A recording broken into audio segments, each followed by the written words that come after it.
Oh, Paris! Merveilleux! No, we are not in Paris, and these clips are 3 years old by now, and they're coming from a failed video project, a video that never ended up being on my channel. You see, in 2019 I did a little trip to Paris with my friend Bello, and we wanted to film a video and do some street photography, and I had it all planned out. I made a list of locations to visit. At the end, the weather was bad, everything was bad. We didn't get to film the video, we didn't get any interesting photographs, so I thought. I felt bad, I felt frustrated.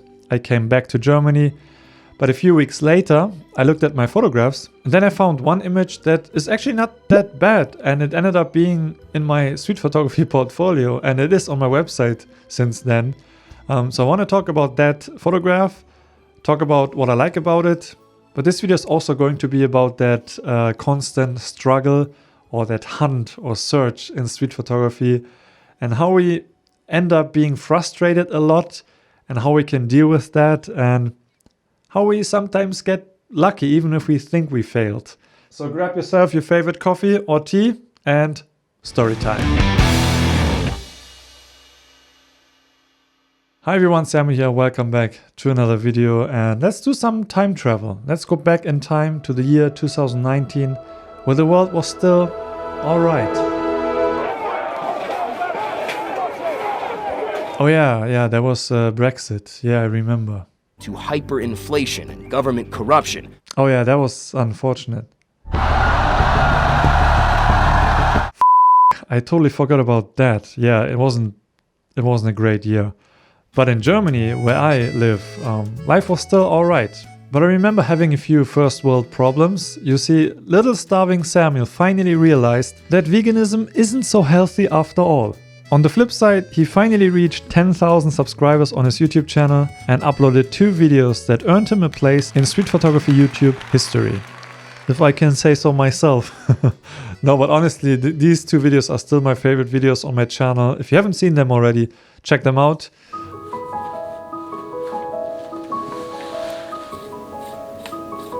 But there was also a time when the GR3 was just announced, and I was still using my X100F with that WCL wide angle conversion lens. Really good combination for street photography, and honestly I miss my X100F sometimes. Such a great camera, and it looks so good. And not gonna lie to you here, but I sometimes feel like I should buy the X100V because it just looks so good, and I miss that OVF hybrid viewfinder experience. So Rico, don't mess this up. But let's get back to the main story. So in January 2019, I was so motivated and I wanted to travel to other cities in Europe and do some street photography. So I went to Google and researched flight tickets and checked prices. And then I found this very cheap flight to Paris. It was just 24 euros, I think. Yeah, that's the benefit of living in Europe. So I thought, oh, I could go to Paris. But the flight is on a Friday. Should I stay 2 days? I can't afford 2 days because I had other things to do on that weekend. But I ended up just booking the flight because, you know, why not? Let's go to Paris and do some street photography. And then I called my friend Bello and asked him if he wants to join me. Now the thing is, the flight was the next day. So I asked him to join me on a trip to Paris the day before the trip. And he was like, I don't know, I have stuff to do for uni. You know, I have homework and I'm not sure if I should go. And I'm not sure anymore, but I think I offered him to pay for his ticket. That's probably why he agreed, because he was like, nah, I don't know. So I think I ended up buying him a ticket because it's just 24 euro. And then he joined me. And so we went to Paris.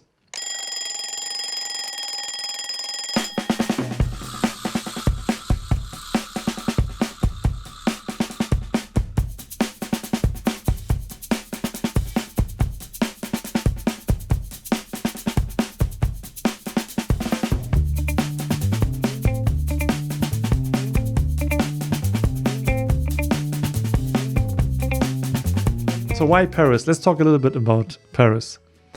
Obviously, Paris or France is is kind of the birthplace of street photography. But we all know the legend Henri Cartier-Bresson, who grew up in a little village near Paris. And then we also can't forget Robert Doisneau, who captured very poetic photographs of Paris street life in the 1930s. And Paris is just a very photogenic city. The architecture, the people, the fashion. I traveled to Paris a lot in my mid-20s, and I made my own little weird Paris memories. And it is also a place where I started street photography, because I traveled to Paris in 2013 after getting the first Ricoh GR. This one here, the Ricoh GR APS-C. I just got it from Ricoh, and then I traveled to Paris with my two brothers. And I used the GR to start street photography, or just try my luck in street photography. So I have a personal connection and relationship to Paris. But I also know that there's something called the Paris syndrome. I don't know if you heard that term before. It basically originates from Japanese people coming to Paris and basically having a huge culture shock, because they see Paris in TVs and movies. And when you get to Paris, you realize that it's not all romantic and beautiful. It's also very dark and dirty and very unfriendly at times. There's no city like this in the world. You're in love with a fantasy. But I do also like the dark side of Paris, and I like everything about Paris. So the expectations for that trip in January 2019 were quite high, because now I finally came back to Paris with new skills, with new camera, and I was really excited to take some great images. So that's what I hoped for. And we also wanted to film a video, as I said, and we wanted to film a street photography guide for Paris. And it's not that I wasn't prepared. I actually was super prepared. I made a whole list of all locations. I even took virtual walks in Google Street View just to find the best locations. So I knew where to shoot, but the problem was that I didn't consider how much time it would take us to get to all of these locations and film. And we realized that it's just impossible, because we only had one day. So we had to scratch the idea. And then I thought maybe I just film a vlog about Paris. But the weather was bad. And when we arrived, it was overcast. And because it was January, it was also very, very cold. And it was also a weekday, so not many people outside. So Bella and I decided then, let's just let fate decide what we will experience that day. So we didn't even check Google Maps. We just walked wherever we want to walk and just discover Paris with new eyes. So now that we changed plans and we focused more on just having fun and taking photographs, my mindset shifted to, all right, let's take the best photographs I can take. I could have just let go and enjoy the present and be with Bello and have fun. Now, it wasn't an issue for Bello, because he was just enjoying being in a different city and hanging out with me. And it wasn't so much about images, about taking pictures. And I wasn't complaining to Bello, and I still had a fun time. But I think it shows in my pictures that my heart was just not in it. I didn't feel the need to work on scenes, even though there were some interesting scenes or locations with some potential. But instead of working a scene or waiting for a good moment, I was just moving on and walking and basically aimlessly taking pictures. And at that time I felt like I was just wasting my SD card space. And then the day ended very fast. It was, as I said, overcast, and it was winter, so the day, it became dark very early. So Bella and I just went for dinner. Honestly, I don't even remember what we had for dinner, because my mind was so polluted by my frustration. So anyways, after the dinner, we went back to the airport, and our flight was supposed to be on the next day in the morning, very early morning, like 7 a.m. And we arrived at the airport around 11 p.m. And we thought that we can just enter the airport and maybe go through security and wait near the gate or in the terminal. And I have no issue sleeping in the airport. I did that a few times in my life already. It's not a big deal. But the thing is, we didn't know this, but we weren't allowed to enter the airport until 2 hours before the flight. And because the airport, I don't know which airport it was, but it was one of the airports that is very far away from the city center. We also couldn't just go back and go and find a hotel. I checked hotel rooms in the near area, but everything was booked out or closed already. So we were forced to sleep in front of the airport entrance, which luckily had a roof, but it was still an open space that was open. It wasn't guarded and the doors were open. And it was very, very cold. And we didn't know where to sleep, but there was a Starbucks that was closed. And we slept on that hard wooden bench in front of Starbucks, which wasn't too bad, but because it was so cold and there was not enough space, it was easy to, fall down from the bench. It wasn't too great. And I think I slept 1 or 2 hours, not more than that. And then we took our flight the next day, came back to Germany, and we went home. And that was it. That was our trip. And I felt like I wasted my time. Bello was, I'm not sure what he thinks about that trip, but I'm sure he had a good time, but it wasn't super awesome, But after a while, like 1 or 2 weeks, I had the courage to check my images from that day because I was sure I didn't get anything good. But then I found this one image of that elderly woman inside a cafe. And you can see her behind the window. And I don't remember taking that image, but I must have taken this while I was walking because it is not even framed properly. Like there are no straight lines. Everything is a little crooked. And also the outside of the frame is a little messy and I cut off some text in the right corner.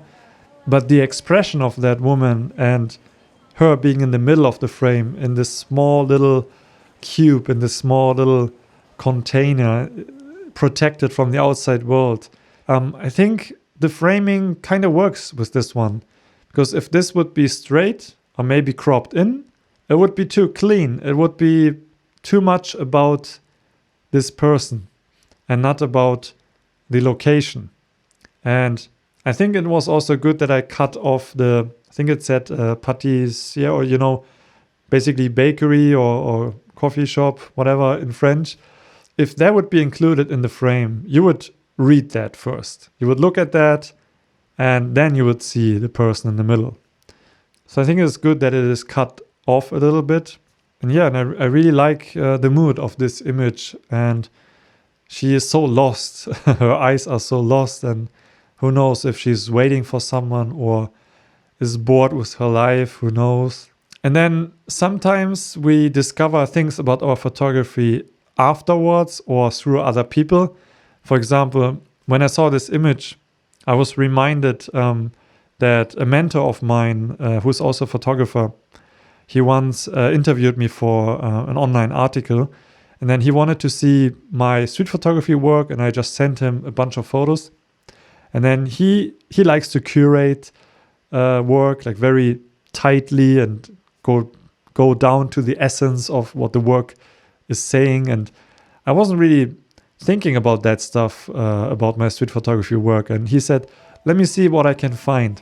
And then he came up with a bunch of photos and said, you have this theme going on here, which is kind of boring, but also kind of interesting. And he said that I often take photos of people that have a specific look, or that are in their own little world and immersed in their own thoughts.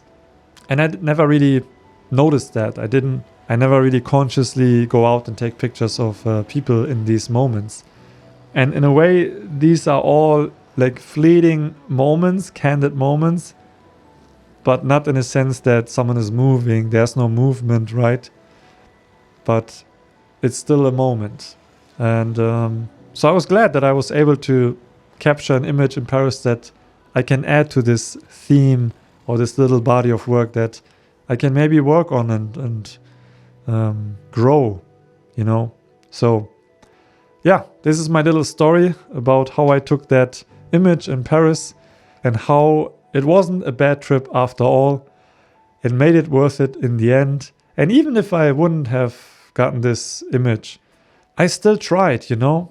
And I put myself in a position where I'm open for these little gifts on the street. If I would have stayed at home, not being reactive and spontaneous, I would have never taken that image. And you have to put yourself into these situations. You have to go out. You have to spend a few hours in a place you don't like, just to heighten the odds of discovering an opportunity to capture something new, something exciting, something special. That's basically the heart of what street photography is, right? You work on it, you keep working on it, and sometimes you get lucky. And if you get one good image in a year, that's already a success. Some people get 10 images in a year, some people get 5 images in a year, strong images. But that's how it is. So I guess the moral of this story is go out there, work for your luck, and don't feel too bummed out when something isn't working out or your plans don't go as planned.